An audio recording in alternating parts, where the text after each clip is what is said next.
వచ్చేసి vaginal swabs preserve for DNA test and grouping and DNA test అని అన్నాడు. అవి అట్లే ఉన్నాయి. అప్పుడు ఫారెన్సిక్ సైన్స్ ల్యాబొరేటరీలో డిఎన్ఏ ఫెసిలిటీ లేదు మన స్టేట్ ఫారెన్సిక్ సైన్స్ ల్యాబొరేటరీ. దాన్ని ఏం చేయాలనేది అది వీళ్ళు అప్పుడు 21వ తేదీ మార్చిలో మన మోతీలాల్ బి నాయక్ గారు, రోహిణి వాళ్ళిద్దరూ ఉన్నారు, జస్టిస్ రోహిణి వాళ్ళిద్దరు, వాళ్ళ ఆర్డర్తో డిఎన్ఏ ఎగ్జామినేషన్ జరిగి వాళ్ళు కూడా 3 రోజుల లోపలే రిపోర్ట్ ఇవ్వమన్నారని ఉంది. ఆ రిపోర్ట్ మాకు అనఫిషియల్గా బయటకు వచ్చిన తర్వాత తెలిసింది ఏంటంటే వాళ్ళలో దాంట్లోనే ఇంకోటి ఉండేది. అసలు ఇది ముందు ఆ అమ్మాయి వేనో కాదో కూడా తేల్చాలని పరీక్ష. దానికోసమని సిద్ధార్థ ఇది ప్రత్యూష తల్లి నమూనాలు కూడా సేకరించారు డిఎన్ఏ టెస్ట్కు. దాన్ని అమ్మాయి డిఎన్ఏ కూడా అంటే వెజనల్ స్వాబ్ తీసుకున్నా వాళ్ళవి కూడా ఉంటుంది, ఎవరి నుంచి కలెక్ట్ చేస్తాం. ఇదే అమ్మాయిదేను తేల్చారు. తర్వాత ఇంకా multiple male DNA present not tallying with the suspect and the other 5 members and also 2 mortuary attenders అనేసి. ఆ 8 మందిలో ఎవరిది తెలియలేదని ఇది జరిగింది. సో వాళ్ళు స్వాబ్ ప్రిపేర్ అంటే ఏం లేదు, కట్టెపులకు పైన దూది చుట్టడం చెవుల్లో తీసుకోవడానికి, గూగుల్ తీసుకోవడానికి. ఇది అట్లా ముట్టుకున్నప్పుడు కూడా మన చేతులతో ముట్టుకుంటే మన డిఎన్ఏ దానికి పోతుంది. కలెక్ట్ చేసేటప్పుడు మాట్లాడుతూ ఇది చేస్తూ ఉంటే మన డిఎన్ఏ అక్కడ పోతుంది. సో మాస్క్ పెట్టుకోవాలా. మనకు అందరికీ ఇప్పుడు మాస్కులు అంటే కోవిడ్ పుణ్యం అంటూ తెలుసు. అది ఇక్కడ డబుల్ గ్లౌస్ వేసుకోవాలా, సర్జికల్ గ్లౌస్ ఆపరేషన్ థియేటర్లో వాడేటివి. ఆ స్వాబ్స్ కూడా స్టెరైల్ స్వాబ్స్, అవి మైక్రోబయాలజీ ల్యాబొరేటరీలో ఉంటాయి. అక్కడి నుంచి వాళ్ళు గ్లాసులో స్టెరైల్ గ్లాసులో పెట్టి పంపిస్తారు.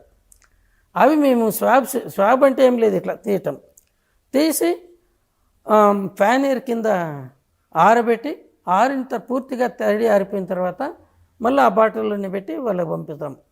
అది చేసేది.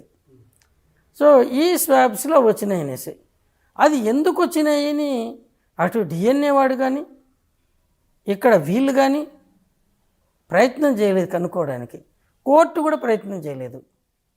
ఇప్పుడు ఇది బయట పెడితే అంతకు మునుపు అమ్మాయిని కలిసిన వాళ్ళు ఎవరైనా ఉంటాయేమో, అమ్మాయి పరువు పోతుందేమో అనే కోణంలో ఈ జడ్జెస్ ఆలోచించారు.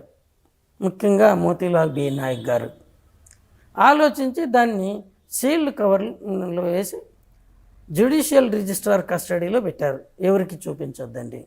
ఇది జరిగింది. అప్పుడు మా అలాంటి వాళ్ళని పిలిస్తే అసలు ఏం జరిగింది, ముందు ఇక్కడ తప్పు ఎక్కడ జరిగిందంటే సిడిఎఫ్డి ఆ నమూనాలను తీసుకున్న వెంటనే ఇవి టెస్టుకు పనికిరావు అని చెప్పిండాల. ఎందుకు ఎలా కలెక్ట్ చేసినారనేది ఎంక్వైరీ చేయాల. అంతేగాని అది చేయకుండా ముందు అవి కలెక్ట్ చేయాలంటే నేను చెప్పిన ప్రొసీజర్ ఫాలో అయిందల్లా. అంతవరకు మేము డిఎన్ఏ ఫింగర్ ప్రింటింగ్ కోసం పంపేవాళ్ళు కాదు, డైరెక్ట్గా పంపితే తీసుకునేవాళ్ళు కాదు. అదొక పెద్ద ప్రొసీజర్ పెట్టుకున్నాడు. అప్పుడు నాచారంలో ఉండేది సిడిఎఫ్డి ల్యాబొరేటరీ. సో వాళ్ళు తీసుకునేవాళ్ళు కాదు కాబట్టి అప్పుడప్పుడే కొత్తగా వస్తూ ఉంది కాబట్టి దాన్ని ఇంకా ఎక్కువగా యూజ్ చేసుకునేవాళ్ళు కాబట్టి పెట్టలేదు. దానికి ఎలా పెట్టాలో కూడా మాకు అప్పట్లో తెలివి కూడా లేదు, జ్ఞానం లేదు. సో ముందు వాళ్ళు అది ఎంక్వైరీ చేసి పనికిరాదు అని చెప్పిండి. అలా ఆ కాటన్ మార్చరీలో ఉంటుంది. మార్చరీలో అది డర్టీ కాటన్, మామూలుగా బయట దొరికేది. అది ఎందుకు పెడతామంటే అక్కడ ఆ బయట దొరికేది షాప్లో కూడా ఎంతమందో దాన్ని ముట్టుకుంటారు, వాళ్ళ డిఎన్ఏ కూడా అట్లే ఉంటుంది. ఇది శవ పరీక్ష అయిపోయిన తర్వాత ఈ కుట్టేటప్పుడు మేము ఇచ్చిండే ఇన్సెషన్ ఆ చర్మం కింద కాటన్ పెడతాం. దాన్ని ఎందుకంటే కారకుండా ఉండడానికి. ఇప్పుడు లేడీస్ కదా, అమ్మాయిలు ఇప్పుడు అందరికీ అనుభవమే, మెన్సెస్ టైంలో మెన్స్ట్రువల్ బ్లడ్ బయటకు రాకుండా ప్యాడ్స్ వేసుకుంటారు. ఆ ప్యాడ్లో ఉండేది కాటనే కదా మధ్యలో. అట్లే తలలో కూడా పెడతాం. ఇంటికి తీసుకెళ్ళినప్పుడు వాళ్ళు పొరపాటున రక్తం గారితే ఇది. తర్వాత బ్లడ్ వెజల్లో ఉండే రక్తం గడ్డగట్టిపోయింది, మళ్ళీ టైం అయ్యే కొద్దీ అది మళ్ళీ కరిగిపోతూ లిక్విడ్గా మారిపోతుంది. అది బయట వచ్చి ఇదంతా దానికోసం అక్కడ పెట్టండి. అది ఆ కాటన్తో స్వాప్ చేశారు. అంతకుముందు ఓన్లీ గ్రూప్ ఏబిఓ గ్రూప్ అనేసి, ఇది ఏ గ్రూపా, బి గ్రూపా, ఓ గ్రూపా, లేకపోతే ఏబి గ్రూపా అని తెలుసుకోవడానికి మాత్రమే సెమన్ తీసుకునేవాళ్ళం. అక్కడ సెమన్ ఉందా లేదా అనేది acid phosphate test forensic science ల్యాబొరేటరీలో చేస్తారు. ఇవి దానికి స్టెరైల్ కాటన్ అవసరం లేదు, అక్కడ ఉండే కాటన్తోనే తీసి పంపించేవాళ్ళం. సో మా వాళ్ళు అలా చేయటంతో ఈ మొత్తం అంతా కూడా ఇలా అయిపోయింది. రెండవది, జడ్జి గారు దాన్ని సీల్డ్ కవర్లో పెట్టి అక్కడ పెడితే ఏం దాచిపెట్టారని ఆ తల్లి జడ్జి గారిని కూడా వాళ్ళు ఇన్ఫ్లుయెన్స్ చేశారనేసి స్టేజ్కి వచ్చింది. ఇక్కడ జరిగిందంతా ప్రతిదీ ఒకదానికొకటి. సార్, ప్రత్యూష కేసులో మునుస్వామి ఇన్వాల్వ్మెంట్ ఎందుకు వచ్చింది? మునుస్వామి పోస్ట్ మార్టం చేశాడా? చేసిన తర్వాత ఈయన రిపోర్ట్ ఎందుకు ఇవ్వాల్సి వచ్చింది? అసలు మునుస్వామి ఇన్వాల్వ్మెంట్ ఏంటి సార్ ప్రత్యూష కేసులో? అసలు ఆ రోజు డ్యూటీలో ఉన్నాడా? డ్యూటీలో లేడు. ఆ రోజు కాల్ డ్యూటీలో రాజగోపాల్ రెడ్డి గారు ఉండేవాళ్ళు, హెడ్ ఆఫ్ ది డిపార్ట్మెంట్.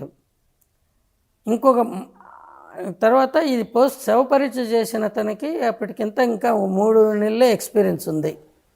పీజీలో చేరితే ఇచ్చినారు. ఆయనతో పాటు ఇంకొక ట్యూటర్ ఉన్నాడు.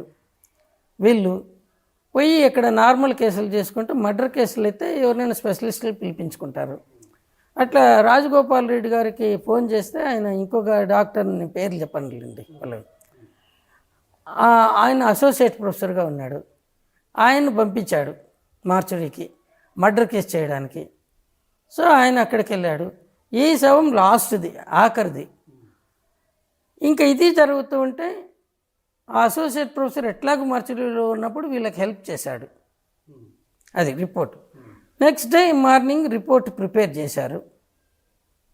ఎందుకంటే ఇదంత కాంప్లికేటెడ్ కేసెస్, ఏదన్నా ప్రజల నుంచి ఒత్తిడి వస్తుంది అనుకునేటివి వెంటనే చేసేస్తాం మా చేతులు కడుక్కోవడానికి.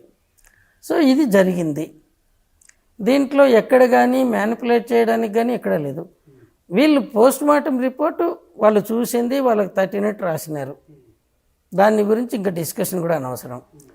తర్వాత ఈ ఒపీనియన్ కాలం లాస్ట్లో ఉంటుంది, మరణ కారణం ఏంటనేది. దాన్ని ఫిలప్ చేయం. ఎందుకంటే ఇప్పుడైతే ఫారెన్సిక్ సైన్స్ ల్యాబొరేటరీకి మేము ఏదన్నా శాంపుల్స్ కలెక్ట్ చేసి పంపుతాము, ఆ రిపోర్ట్ వచ్చిన తర్వాతనే ఈ ఒపీనియన్ ఇస్తాం. దీన్ని ఈయన మునుస్వామి గారు తనకు సంబంధం లేకపోయినా దాంట్లో వేలు పెట్టాడు. పెట్టి మునుస్వామికి సంబంధం లేదు, గొంతు బిసికి చంపారు అనేసి ఒకటి రాయించాడు. ఇంకొకటి దీంట్లో వచ్చేసి హవెవర్ అయినా కూడా మేము విజరా అంటే ఇది అవయవాలు, శరీరంలోని అవయవాల శాంపుల్ని తీసుకొని పాయిజన్ ఏమన్నా ఉందేమో కనుక్కోవడానికి ప్రిజర్వ్ చేసినాం. ఇది కాకుండా ఆమె వెజైనాలో ఉన్నటువంటి సెమెన్ కలెక్ట్ చేసి గ్రూపింగ్కు డిఎన్ఏ ఫింగర్ ప్రింట్కు పెట్టాము అని రాసినాడు. ఇది టైప్ చేయించాడు ఈ 3 సెంటెన్స్లు. మొదటిది కరెక్ట్ కాదు. ఇక్కడ ఉండేది ఏంటి, ఇక్కడ ఒక స్మాల్ ఇన్సిషన్ ఇచ్చి ఈ జుగులార్ వీన్ అంటారు, చెడు రక్తాన్ని తల నుంచి మెదడు వరకు నుంచి కుడివైపు గుండెకి తీసుకొని వచ్చేది. మనం ఇక్కడ గట్టిగా వస్తే ఇది ఉబ్బుతుంది, అది జుగులార్ వీన్. దాని పక్కనే కరోటెడ్ ఆర్టరీ ఉంటుంది, అది మెదడుకు తలకు రక్తం తీసుకొని పోయేది. సో ఇక్కడ ఇన్సిషన్ పెట్టారు. మేము అంతకు మునుపు మామూలు ఆసుపత్రిలో అయితే ఈ యాంకిల్ దగ్గర ఇన్నర్ సైడ్ అక్కడ ఇన్సిషన్ ఇచ్చి పెట్టేవాళ్ళం, లేకపోతే ఎల్బో జాయింట్లో ఇక్కడ. కానీ వీనిసెక్షన్ ఇన్సిషన్ చేయడానికి ఇక్కడ చేస్తారనేది మాకు తెలియదు. అవి ఎప్పుడు వీనిసెక్షన్ ఇన్సిషన్ చేస్తారంటే బీపీ పడిపోయి ఈ వీన్స్ ఇట్లా ప్రామినెంట్గా ఉండవు, అప్పుడు దాంట్లో ప్రెజర్ తగ్గిపోతుంది. ఇంకా దీంట్లోకి నీడలు ఎంత పంపినా కూడా పక్క తప్పుకుంటుంది అది. అటువంటి అప్పుడు అది చేస్తాం, దాంట్లోకి నీడలు పంపి సెలైన్ ఎక్కించడానికి. అది ఇది చేసింది. ఇది ఇక్కడ 1 సెంటీమీటర్ పొడవు స్కిన్ కట్ చేస్తారు పైపెన్ని. తర్వాత ఈ జుగులార్ వీన్ ఐడెంటిఫై చేసి దాంట్లోకి గొట్టం పెడతారు, నీడిల్ పెట్టి అది కనెక్ట్ చేస్తారు. ఇక్కడ ఏంటంటే దాని జుగులార్ వీన్ పక్కనే కెరోటిడ్ ఆర్టరీ ఉంటుంది. ఇది మెదడుకు రక్తాన్ని తీసుకొని పోయేది, మంచి రక్తాన్ని. పొరపాటున దానికి కానీ రంధ్రం అయితే మనిషి అక్కడే టేబుల్ మీదనే చనిపోతాడు. దీన్ని ప్రివెంట్ చేయడానికి వీళ్ళు ఏం చేస్తారు, దాన్ని ఇలా తోస్తాడు పక్కకు. తోసేపటికి ఇక్కడ యాడమ్స్ యాపిల్ ఉంది కదా, ఈ కార్టిలేజ్ దీని మీద ఒత్తిడి అయినప్పుడు రెడ్గా అవుతుంది. ఇప్పుడు మామూలు స్కిన్ అలాంటి వాళ్ళ స్కిన్లో అవేం కనపడవు. ఫెయిర్ స్కిన్డ్ పర్సన్స్ మీలాంటి వాళ్ళు ఉన్నారనుకోండి, ఆ రెడ్నెస్ ఈజీగా కనపడుతుంది. అది రెండో ఇంజరీ. ఇంకా 2 ఈ ఇది ట్యూబ్ పెట్టారు కదా, సెలైన్ పోయే ట్యూబ్, అది పడిపోతే మళ్ళీ ఇది కూడా వచ్చేస్తుంది. అలా లేకుండా దాన్ని అట్లే పెట్టడానికి సూదితో ఇటుపక్క 2 దారాలు కట్టారు. అంటే ఇప్పుడు ఈ పండుగల్లో వీళ్ళు నిమ్మకాయలు కట్టుకుంటారు చూడండి, ఆ టైప్లో. అవి ఇక్కడ 2 రంధ్రాలు ఉన్నాయి. ఈ 2 రంధ్రాలు అది సూదితో కూర్చుండేటివి.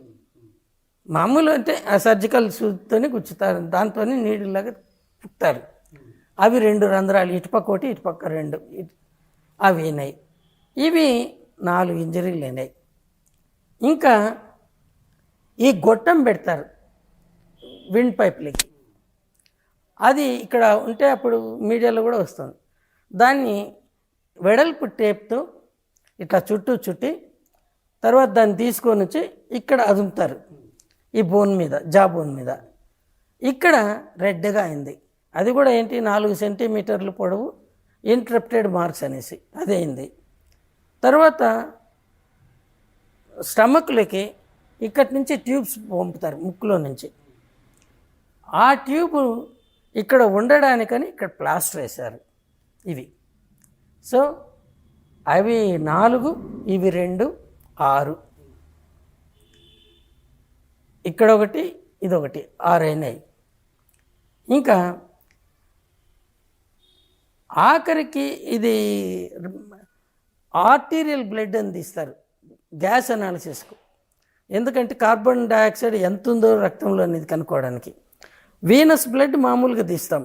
వీనస్ బ్లడ్ అంటే వెనుకపోయేది, ఇక్కడ గట్టిగా అదిమితే కనపడుతుంది. ఆర్టీరియల్ బ్లడ్ అట్టు కాదు, ఇక్కడ ఇటువైపు రేడియల్, బొటనవేలు వైపు రేడియల్ బార్డర్ అంటారు, అక్కడ రిపీటెడ్గా దాంట్లోకి ఏమైనా ఆర్టరీలోకి పోతుందా అని కొడతారు వాళ్ళు. ఎందుకంటే అంత ఈజీగా పోదు, పక్క పోతూ ఉంటుంది. మొదట కుడి చేతి మీద తీశారు 3 సార్లు, ఇంకా కుడి చేయి కంటే ఇంక ఎడమ చేయి మీద ప్రయత్నం చేశారు, మల్టిపుల్.